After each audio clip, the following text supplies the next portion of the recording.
My administration continues to work in good faith to reach an agreement with Democrats in Congress that will extend unemployment benefits, provide protections against evictions. A terrible thing happens with evictions, not fair. It wasn't their fault that we were infected with this disease from China, and get relief to American families. Yet tragically, Nancy Pelosi and Chuck Schumer continue to insist on radical left-wing policies that have nothing to do with the China virus, nothing to do with it at all. So you have a virus that comes in, and you have people in Congress that don't want to help our people. If Democrats continue to hold this critical relief hostage, I will act under my authority as president to get Americans the relief they need. And what we're talking about is deferring the payroll tax for a period of months till the end of the year, and I can extend it at a certain period. Hopefully I will be here to do the job. We're going to do the job. We've been doing a job like nobody could. Nobody would, actually. And so we're going to have the payroll tax go till the end of the year, and it'll be retroactive to July 1st. So we're going to go back to July 1st, and it'll go to the end of the year, payroll tax. At the end of the year, it may be extended. We're going to enhance unemployment benefits through the end of the year. So unemployment benefits will be, that's a big one, will be brought out to the end of the year, and defer student loan payments and forgive interest until further notice. So students who are paying student loans, and in many cases they're not even allowed to go back into their colleges. Extend the eviction moratorium. We will be extending that so people aren't evicted, not their fault.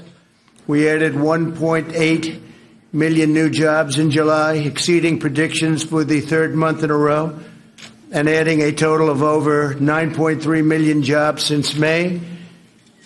And I will say that the job growth that we've seen over the last 3 months, 9.3 million, is the single greatest three-month period of job creation in American history. That's big stuff. That's big news and great news.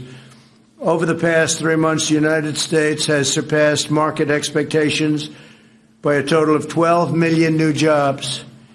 Over the last 3 months, the United States has added 623,000 manufacturing jobs. Remember, you'd need a magic wand to get manufacturing jobs.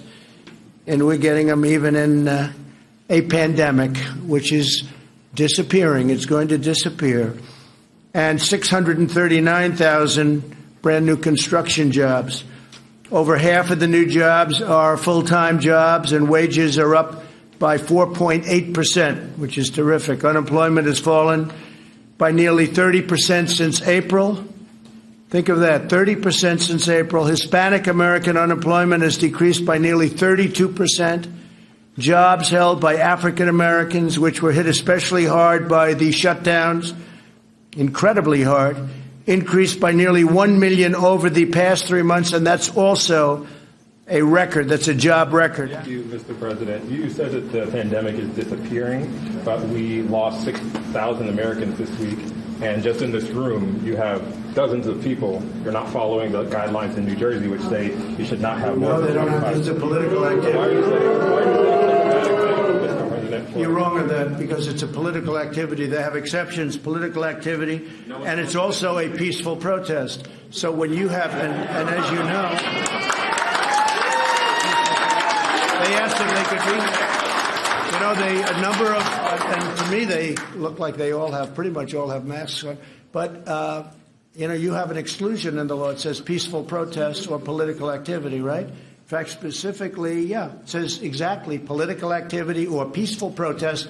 And you could call it political activity, but I'd call it peaceful protest, because they heard you were coming up, and they know the news is fake. They understand it better than anybody. And they asked whether or not they can be here. Like the question about Russia. He doesn't mention Iran was in the report. He doesn't mention, or he mentions very late, that China was in the report, because that's the way they are. They're not. If the press in this country were honest, it wasn't corrupt, if it wasn't fake, our country would be so much further ahead. But we're doing really great. Thank you all very much. Thank you very much.